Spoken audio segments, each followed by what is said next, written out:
vamos a ver los factores que hacen que la curva de disociación de la hemoglobina se gire hacia la izquierda.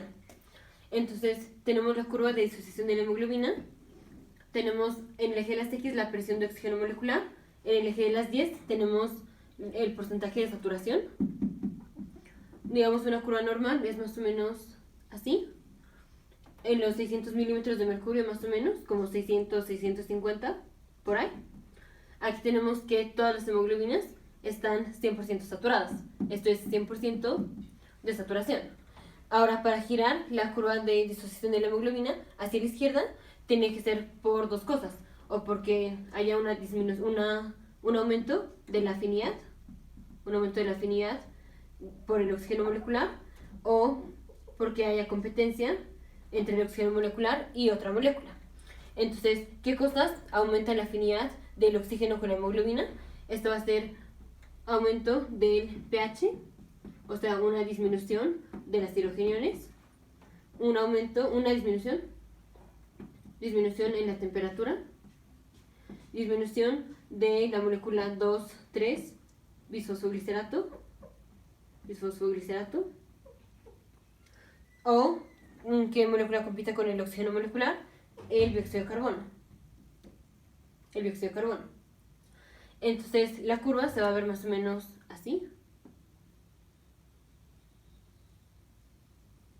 Esto quiere decir que antes de los 600 milímetros de mercurio vamos a tener saturadas a las moléculas de hemoglobina. Esto es, tenemos, aquí está el capilar, y tenemos las hemoglobinas. Ahora recordemos que en la sangre tenemos oxígeno que puede estar disuelto en el plasma y oxígeno que está unido a la hemoglobina.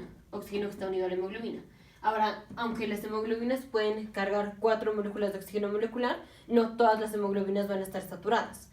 Entonces, por ejemplo, esta tiene un oxígeno, esta tiene 2 moléculas de oxígeno molecular, digamos, esta tiene 4 moléculas de oxígeno molecular. Entonces, no todas las hemoglobinas están saturadas. Ahora, para que todas las hemoglobinas estén saturadas, tenemos que llegar a los 600 milímetros de mercurio de presión de oxígeno. Y recordemos que la presión de oxígeno es ejercida por el oxígeno que está suelto en la sangre. Eso es lo que hace la presión de oxígeno molecular.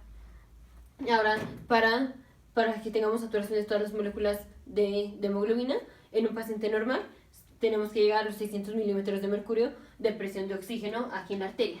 Pero si tenemos que por alguna de estas razones tenemos un aumento de la afinidad del oxígeno por la hemoglobina, entonces la hemoglobina ahora va a agarrar más fácilmente al oxígeno, o sea, tiene más afinidad, es como si lo quisiera más, es como si lo agarrara más fácilmente.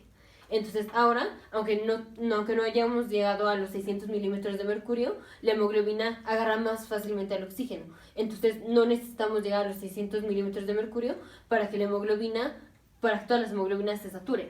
Por ejemplo, aquí ya saturamos a las hemoglobinas y estamos en mucho menos de 600 milímetros de mercurio, digamos, no sé, como 100 milímetros de mercurio. Entonces, aquí no necesitamos haber llegado a los 600 milímetros de mercurio para que todas las hemoglobinas estuvieran 100% saturadas. Esto es porque la hemoglobina ahora tiene más afinidad por el oxígeno. Entonces, aquí, así como están las cosas, en un paciente normal, pues tenemos cierta afinidad por el oxígeno. Pero si ahora tenemos más afinidad por el oxígeno, sin cambiar la presión de oxígeno, vamos a tener más oxígeno que se una a la hemoglobina, porque la hemoglobina ahora tiene más afinidad por el oxígeno. Entonces, aunque no hayamos llegado a los 600 milímetros de mercurio, las hemoglobinas ya se van a empezar a saturar. Entonces, por ejemplo, aquí, a los 100 milímetros de mercurio, para este paciente normal, que no le pasó ninguna de estas cosas, todavía no satura al 100% todas sus hemoglobinas. Está saturando aquí, digamos como el 30%. El 30% de todas sus hemoglobinas están 100% saturadas, pero nada más el 30% de todas sus hemoglobinas. En cambio, este paciente que tuvo un aumento de la saturación un aumento de la afinidad de oxígeno por la hemoglobina, a los 100 milímetros de mercurio, ya tiene que el 100% de sus hemoglobinas están totalmente saturadas.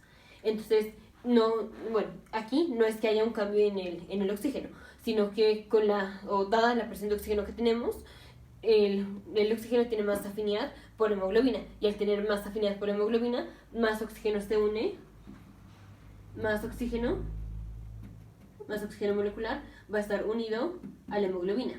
Entonces, por esto, a bajas presiones saturamos más. Bueno, este paciente satura más en estas condiciones. Y ahora vamos con este caso, que es cuando el dióxido de carbono compite con el oxígeno molecular. Si tenemos disminución del dióxido de carbono, entonces no vamos a tener una molécula que le compita al oxígeno molecular. Recordemos que en este paciente, aquí tenemos oxígeno molecular que se une a la hemoglobina, pero la hemoglobina también se puede unir al dióxido de carbono y se une en los mismos sitios, o bueno, casi en los mismos sitios en donde se une el oxígeno. Entonces el dióxido de carbono compite por el oxígeno. Entonces si tenemos una disminución de la concentración de dióxido de carbono, pues la hemoglobina se va a unir al oxígeno, no se va a unir al dióxido de carbono, pues porque hay muy poquito. Entonces se encuentra más con el oxígeno de lo que se encuentra con el dióxido de carbono para unirse. Y de todos modos tiene más afinidad por el oxígeno. Entonces si disminuye el dióxido de carbono, no tenemos una molécula que compita por el sitio de unión del oxígeno y la hemoglobina. Entonces al disminuir el dióxido de carbono, podemos hacer que las hemoglobinas agarren más oxígeno en lugar de que agarren oxígeno y que agarren el dióxido de carbono que estaba ahí. Si disminuimos, o sea, aquí están moléculas de dióxido de carbono. Aquí, así como están las cosas, tenemos ciertos oxígenos que están unidos a la hemoglobina y algunos dióxidos de carbono que están unidos a la hemoglobina. Si disminuimos la concentración de dióxido de carbono, ahora ya no hay dióxido de carbono que compita por el sitio de unión en la hemoglobina del oxígeno. Entonces ahora la hemoglobina pues solo va a agarrar al oxígeno. Entonces agarra al oxígeno. Y entonces las hemoglobinas se saturan más. Entonces que la curva se gira hacia la izquierda, esto quiere decir que a menos presión de oxígeno las hemoglobinas están saturadas. Y esto puede ser o por una disminución del dióxido de carbono, o puede ser por un aumento de la afinidad del oxígeno por la hemoglobina, que esto es un aumento del pH, o sea, cuando hay una disminución de las hidrogeniones, disminución de la temperatura y una disminución del 2,3-bisfosfoglicerato. Nos vemos en el siguiente video.